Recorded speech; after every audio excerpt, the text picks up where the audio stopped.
Me contaram isso como quem divide um segredo velho, daqueles que o tempo não apaga, só esconde. Uma lembrança que ficou engasgada na garganta de quem viu ou sobreviveu. Foi o Tonico quem disse. Um homem já velho, desses que a fala arrasta devagar, como se cada palavra fosse empurrada com um pedaço da alma. Eu ouvi ele contar essa história numa roda de prosa, perto do fogão a lenha, numa noite de agosto que parecia pedir silêncio. E ele começou assim. Não sei se foi sonho, castigo ou só coisa que ficou na minha cabeça, mas aquilo aconteceu, sim, senhor. E quem morava perto da igrejinha velha de Santana sabe do que estou falando. Santana dos Urupês é um distrito esquecido entre dois morros, encravado no coração do interior, onde a estrada de terra parece girar em círculos, levando sempre ao mesmo lugar.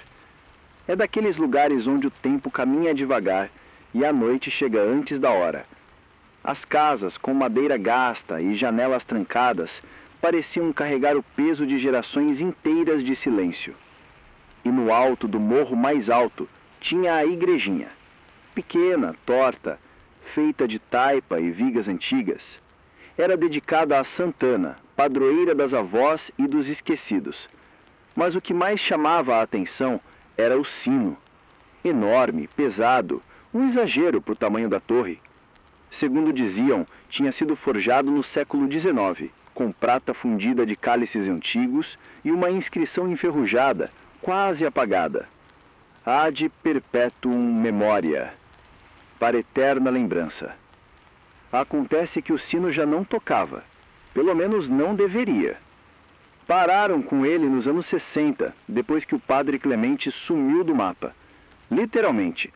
Saiu para fazer uma visita à casa de um morador e nunca mais voltou. Nem corpo, nem batina, nem terço. Só silêncio e boatos. Desde então, ninguém mais subia naquela igreja. Só que, segundo Tonico, o sino começou a badalar de novo. E foi do nada. Era outubro, uma noite abafada, como tantas outras. Tonico se levantou para ir ao banheiro do lado de fora da casa, como sempre fazia. Foi ali, no meio do breu, que ouviu as badaladas. 3, fortes, espaçadas, e cada uma parecia vir arrastando um pedaço da noite junto. Ele ficou parado, escutando. Não havia vento, não havia voz, só o sino. E quando acabou, parecia que o mundo tinha prendido a respiração. Na manhã seguinte, comentou com a esposa, que apenas riu, disse que devia ter sonhado. Mas na noite seguinte, mesmo horário, as 3 badaladas soaram de novo. E no outro dia, e no outro, até que Tonico, tomado por aquela inquietação que só os velhos carregam, uma mistura de respeito e curiosidade, pegou o lampião e subiu. Era uma subida ingrata, ladeada de capim-alpo, com o cheiro forte de terra molhada. A grama estava úmida, o ar mais frio do que devia. Quando chegou, viu que a porta da igreja, que todo mundo dizia estar emperrada há décadas, estava entreaberta. Dentro, tudo tinha parado no tempo. Os bancos cobertos de poeira, as imagens desbotadas, o altar com panos rasgados. Mas tinha mais. A corda do sino, que descia pela parede lateral, balançava sozinha. Devagar, como se tivesse sido solta há segundos. Tonico prendeu a respiração e ouviu um sussurro, vindo lá de cima do campanário. Não era uma voz clara, mas parecia molhada, arrastada, como se alguém rezasse com a boca cheia d'água. Ele não subiu. Desceu um morro rápido, mais rápido do que o corpo permitia. Disse que sentia os olhos das árvores o seguindo. Disse que naquela noite sonhou com o padre Clemente, mas sem olhos, com a boca cheia de cera de vela derretida. Disse que a imagem da cruz da igreja apareceu virada no sonho, de cabeça para baixo. Nos dias seguintes, coisas estranhas começaram a acontecer. A esposa dele começou a acordar com marcas roxas nos braços, como dedos. Os cachorros latiram por 3 noites seguidas, olhando para o alto do morro, e as crianças da vila começaram a falar do padre sem rosto, que andava entre as casas à noite, deixando a porta entreaberta. Tonico não subiu mais, mas o sino continuou tocando. Foi então que Genaro, o mais velho da vila, contou o que muitos fingiam esquecer. Disse que o sino tinha sido encomendado errado de propósito, que o ferreiro misturou prata, chumbo e algo mais. Um frasco, pequeno, com sangue. Sangue de um padre jesuíta que tinha sido queimado por heresia em 1839, acusado de bruxaria e de rezar ao contrário. Diziam que ele prometeu voltar, não enquanto fosse lembrado, mas quando o nome dele caísse no esquecimento. O nome dele nunca foi dito, só escrito em pergaminho escondido sob o altar. Genaro disse que ele mesmo viu isso quando era coroinha. Pouco depois, uma menina desapareceu. Foi vista pela última vez brincando perto do pé do morro. Quando subiram para procurar, encontraram pegadas pequenas e riscos fundos, como se alguém tivesse sido arrastado. As marcas iam até a porta da igreja, que agora estava escancarada. Dentro, havia uma boneca de palha, com olhos costurados por linha de anzol.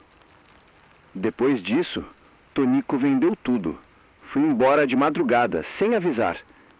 Dizem que hoje mora em outra cidade e não toca no assunto. Mas um primo dele contou uma frase que teria ouvido antes da partida. O sino não chama, o sino avisa. Ele avisa que o morro não é mais nosso.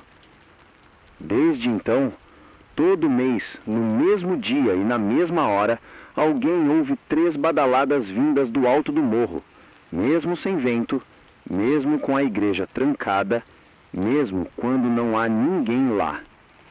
E quem ouve nunca mais dorme do mesmo jeito.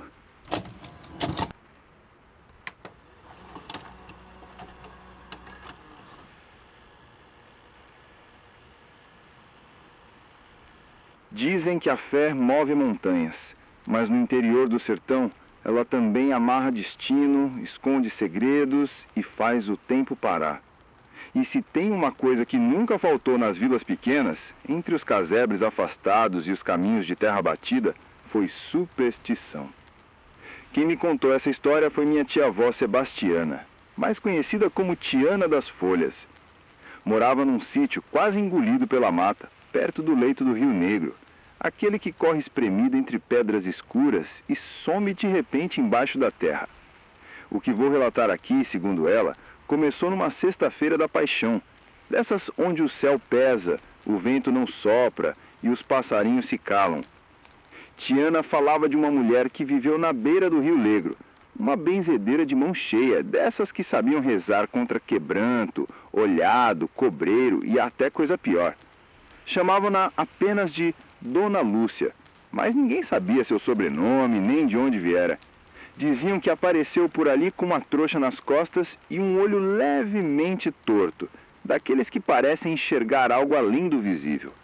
A casa dela era simples, feita de barro e pau a pique, mas com o quintal cheio de ervas, arruda, guiné, alecrim, espoda de São Jorge e umas plantas que nem os mateiros mais antigos sabiam nomear. O povo da vila subia o morro e atravessava a vereda só para receber suas bênçãos. Diziam que ela conversava com o vento e que os remédios dela pegavam até onde doutor nenhum dava conta. Só que tinha uma condição: ninguém podia procurá-la depois do pôr do sol. Era a regra. Se alguém aparecesse à noite por qualquer motivo, a porta não seria aberta. Era como se a casa desaparecesse quando a luz acabava. E foi aí que começou a desconfiança. Certa vez, um homem chamado Edmundo, que tinha perdido a esposa em um parto difícil, apareceu bêbado na casa dela por volta das 7 da noite, implorando por ajuda. Carregava o filho recém-nascido enrolado num lençol. Bateu na porta, gritou, chorou, mas ninguém respondeu. Na manhã seguinte, encontraram Edmundo dormindo encostado à porta da benzedeira com o filho nos braços. O menino estava vivo, mas o homem, morto. Sem marca alguma, sem ferida, sem expressão, como se tivesse sido esvaziado por dentro. A vila ficou em silêncio por semanas. Depois disso, Dona Lúcia parou de atender por um tempo. Recolheu-se. E quando voltou, a regra do horário virou lei. Tatuaram isso na memória coletiva da região. Nunca bata na porta da benzedeira depois que o sol se pôr. Os anos passaram. Muita gente foi embora. Outra tanta nasceu.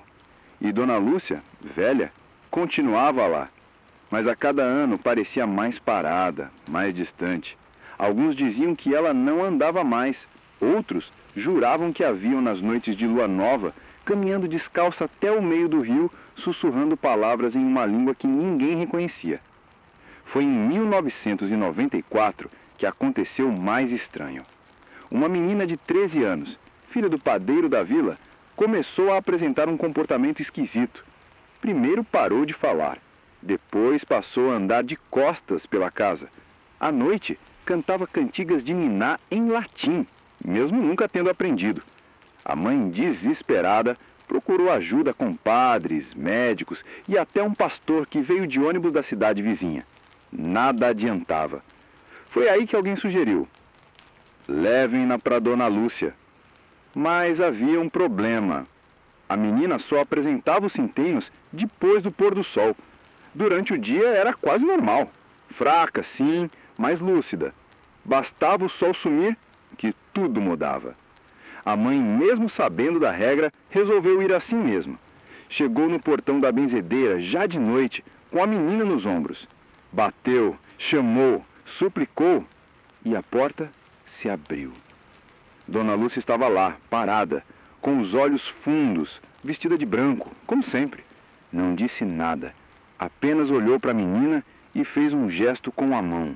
Um gesto estranho que ninguém soube descrever direito. A mãe foi orientada a deixar a menina ali por 3 noites. Ela volta na 4ª, mas não olhe para trás quando sair de aqui. Foi tudo o que Lúcia disse.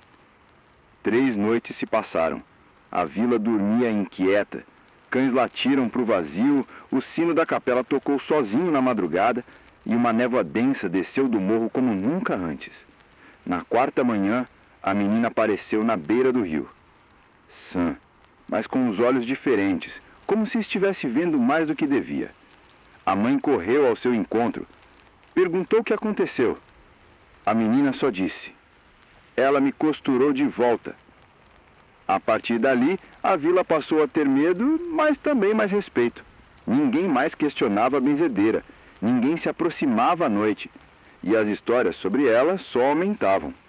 Um andarilho contou ter visto uma vez 3 sombras saindo da casa de Lúcia e indo para o meio do mato carregando velas acesas em potes de barro. Outro disse que encontrou um galho de arruda no meio da estrada, preso com um fio de cabelo humano e uma gota de sangue seco. Até que em 2002, a casa da benzedeira foi encontrada vazia, intocada, como se ela tivesse evaporado. A única coisa fora do lugar era uma marca no chão da sala, um círculo feito com sal e terra e uma tigela de madeira no centro. Dentro da tigela, um bilhete escrito com letra tremida: não se quebra um pacto sem pagar o preço. Desde então, ninguém ocupou a casa. O mato tomou conta, mas o quintal das ervas ainda resiste. E às vezes, em noites de tempo fechado, ainda se vê um vulto branco caminhando perto do rio. Alguns dizem que é ela, outros que é algo pior, usando a forma dela. Mas até hoje, toda criança da região aprende a mesma coisa. Benzedeira segura sim, mas só enquanto o sol estiver olhando.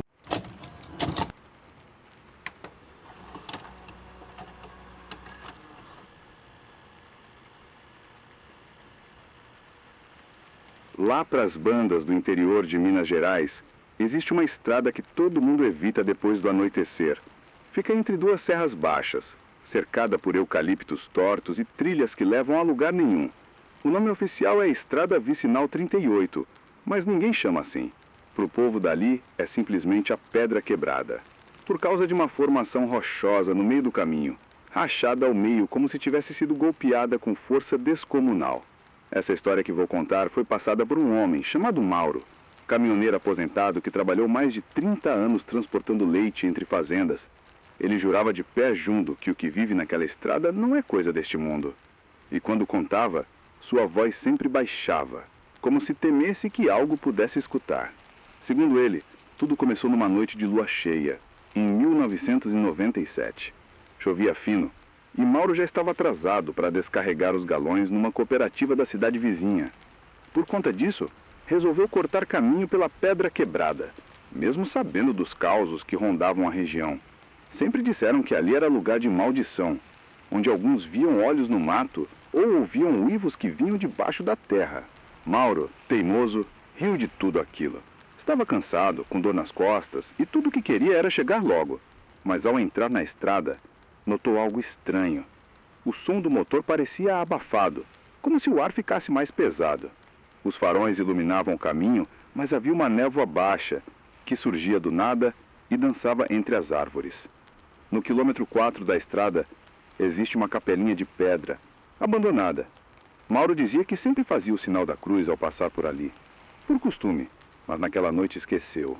Ou talvez algo o tenha feito esquecer, porque foi exatamente depois da capela que ele viu o que não queria ver. À beira da estrada, parado, havia um homem, ou o que parecia um homem, alto, magro demais, pelado da cintura para cima, mas coberto de pelos escuros como carvão. Os braços eram longos, os pés descalços e enormes, e os olhos eram vermelhos. Brilhavam mesmo sem refletir os faróis. Mauro freou por instinto. O caminhão derrapou um pouco. O homem não se mexeu, só o olhava. Então Mauro viu que a boca da criatura se abriu, e era larga demais. Larga como a de um lobo. E o que veio a seguir foi um grito, ou um uivo que fez o vidro do caminhão vibrar. Ele engatou a marcha e acelerou, mas a criatura correu atrás. Não com pressa, não desesperada. Corria como quem tem certeza de que vai alcançar. E o mais assustador, ela não fazia barulho, nem de galho quebrando, nem de passos. Mauro chegou à cooperativa pálido. Não contou nada de início, mas naquela mesma semana, um peão da fazenda vizinha desapareceu. Encontraram só as botas dele, cheias de terra, e um pedaço de roupa pendurado numa cerca. Depois disso, Mauro evitou aquela estrada por um tempo. Até que meses depois, num domingo à tarde, resolveu voltar ali com um amigo para ver a tal Pedra Quebrada de perto. Dizem que quando chegaram, havia um cheiro estranho no ar, como de couro queimado. E na pedra, marcas de garras, 5 riscos fundos, paralelos, como se algo enorme tivesse cravado as unhas ali. Foi aí que um morador antigo contou a Mauro que muito tempo atrás, um rapaz da vila tinha sido acusado de feitiçaria. Diziam que ele fazia simpatias com sangue de animal, que andava nu no mato nas noites de lua cheia e que uma vez foi visto enterrando algo aos pés da pedra. Ele sumiu certo dia e a vila achou que tivesse fugido. Mas naquela mesma semana, os primeiros relatos começaram. Uivos, gado dilacerado, rastros de patas enormes. O padre da região tentou benzer a estrada, mas morreu num acidente logo depois. O carro saiu da pista sem motivo aparente e capotou 3 vezes. No banco do passageiro, que estava vazio, havia marcas de unha no couro. Desde então, os mais antigos dizem que há um pacto preso naquela estrada. Algo que nunca foi desfeito. E toda lua cheia, principalmente em julho, os uivos voltam. Às vezes mais perto, às vezes só ao longe. Mas nunca deixam de acontecer. Mauro largou o volante pouco tempo depois. Disse que não era medo. Era cansaço de ver coisa demais, de carregar peso que não era dele. E desde então, mora perto da igreja da cidade, onde diz que se sente protegido. Mas toda vez que alguém menciona Pedra Quebrada, ele só diz uma frase. Aquele bicho, ele não corre por fome. Corre porque reconhece quem não respeita o chão onde pisa. Hoje, mesmo com asfalto novo e placas modernas, a estrada da Pedra Quebrada ainda é evitada à noite.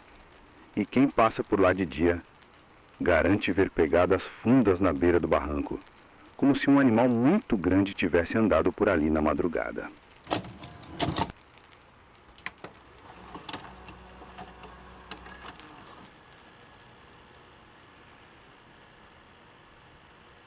Me disseram que certas famílias do interior têm pactos tão antigos que ninguém mais sabe como começaram.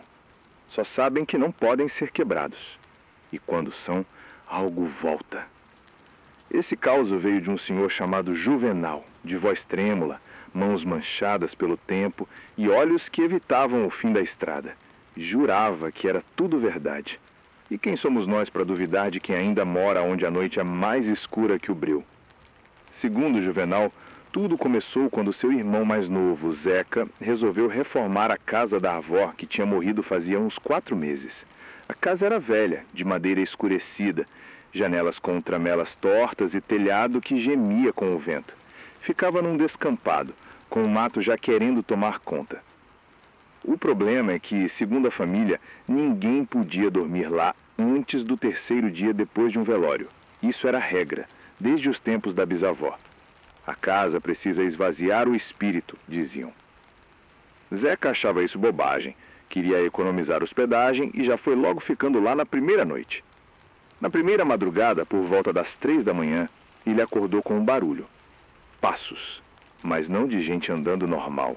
Era como se alguém arrastasse os pés no assoalho, devagar, pesadamente. Pensou que fosse o vento, algum animal, mas então ouviu baterem na porta da cozinha. 3 batidas, secas, espaçadas. Ele levantou, nervoso, pegou uma lanterna e foi até a porta. Ninguém. Mas no chão havia marcas, pegadas, descalças, mas com dedos estranhos, longos demais. E algo pior, as marcas estavam viradas para dentro da casa. Na noite seguinte, a coisa piorou. À mesma hora, as mesmas batidas, mas dessa vez, quando ele abriu a porta, viu algo do lado de fora.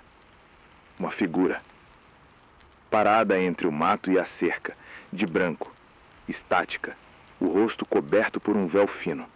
Não se mexia, não respirava, não piscava. Ele fechou a porta com força, trancou tudo e passou a noite acordado, ouvindo sussurros vindos do forro da casa. Vozes misturadas, como se alguém rezasse uma oração ao contrário. Na manhã seguinte, encontrou no espelho da penteadeira uma frase escrita com alguma substância escura. Você quebrou o silêncio. Zeca quis ir embora, mas o carro não pegava, o sinal do celular sumiu, a luz piscava mesmo com o gerador novo, e no fim da tarde ele jura que ouviu a voz da avó chamando do quintal.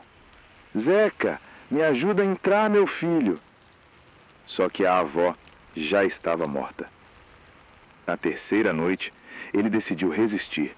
Sentou na sala com uma faca na mão, o crucifixo da avó no pescoço e a porta principal trancada. Mas por volta das 3h10, a porta da frente se abriu sozinha. As tramelas cederam, como se algo de dentro as tivesse destrancado. O que entrou não tinha rosto. Tinha forma de gente, mas era toda feita de sombra, e onde deviam haver os olhos, havia buracos, vazios. E onde devia haver uma boca, só havia uma costura de barbante preto. Zeca apagou. Fui encontrado no dia seguinte por Juvenal, que chegou com o trator para ajudar na obra. Estava deitado no chão, olhos abertos, mudo, pálido. Não falava mais, só escrevia. Na parede, com carvão, escreveu 3 vezes. Ela entrou. Desde então, Zeca vive em silêncio. Não consegue mais dormir depois das 3. E a casa foi queimada. Mas até hoje, se alguém para perto do terreno no 3º dia depois de um velório, dizem que ouvem passos arrastados e 3 batidas. Sempre 3, como um aviso ou uma promessa.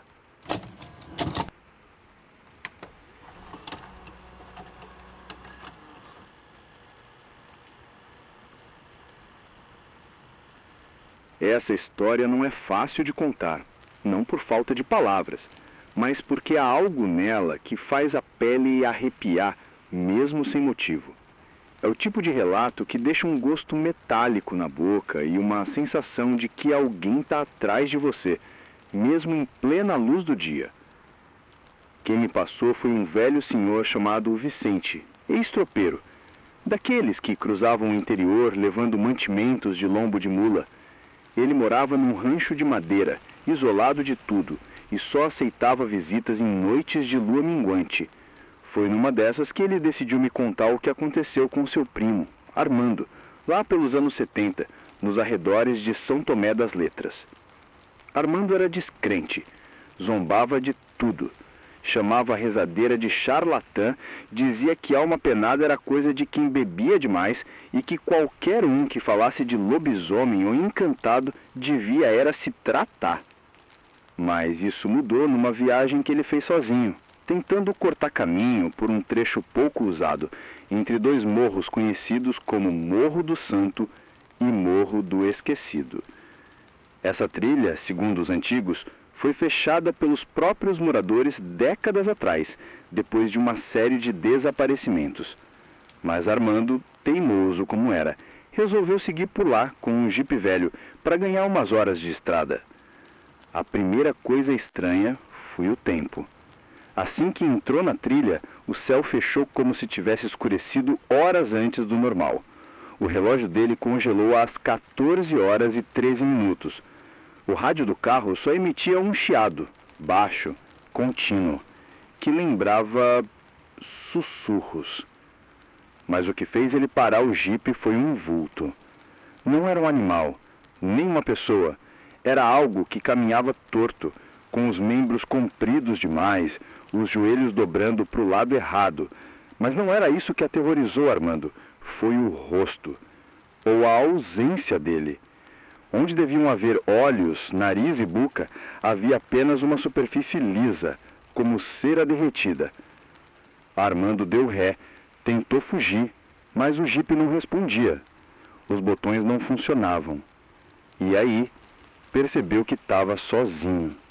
E ao mesmo tempo, não estava. Porque as árvores começaram a se mover. Não pelo vento, mas como se inclinassem lentamente na direção dele, como se observassem. Foi então que ele viu o altar. No meio do mato, cercado de pedras brancas empilhadas de forma circular, havia uma pequena estrutura de madeira escura. Em cima, uma vela acesa, que não tremia, e ao lado da vela, um papel amarelado. Nele, uma única frase, escrita com uma caligrafia impossível. A promessa esquecida será cobrada no dia do retorno.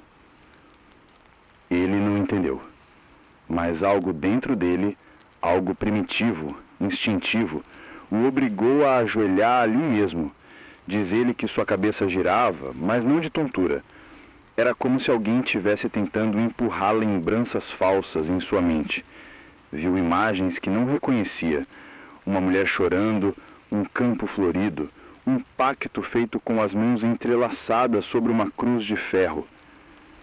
Quando voltou a si, já era noite, e o altar tinha desaparecido. O jipe funcionava. O relógio marcava 14 horas e 13 minutos. Ele chegou à cidade, contou o que viveu, ou tentou contar. Ninguém acreditou. Diziam que ele estava cansado, que devia ser insolação, mas desde então, Armando não foi mais o mesmo. Passou a viver recluso. Pintava símbolos que ninguém sabia o significado. Falava sozinho, dizia que a coisa estava chegando. 4 meses depois, desapareceu. O que encontraram em sua casa foi um caderno com uma página escrita, repetida mais de 50 vezes. Ninguém sai devendo de lá. E em sua cama havia uma cruz de ferro. Não era dele. Nunca foi vista antes. Vicente, ao me contar tudo isso, ficou em silêncio por longos minutos depois, e antes de se despedir, disse: Eu vi esse altar uma vez. Nunca parei. Nunca quebrei promessa. E é por isso que eu tô aqui. Até hoje, ninguém mais usa trilha entre os morros. E toda vez que alguém menciona o nome de Armando, o vento sopra mais forte, como se algo tivesse ouvindo. Algo que ainda tá cobrando.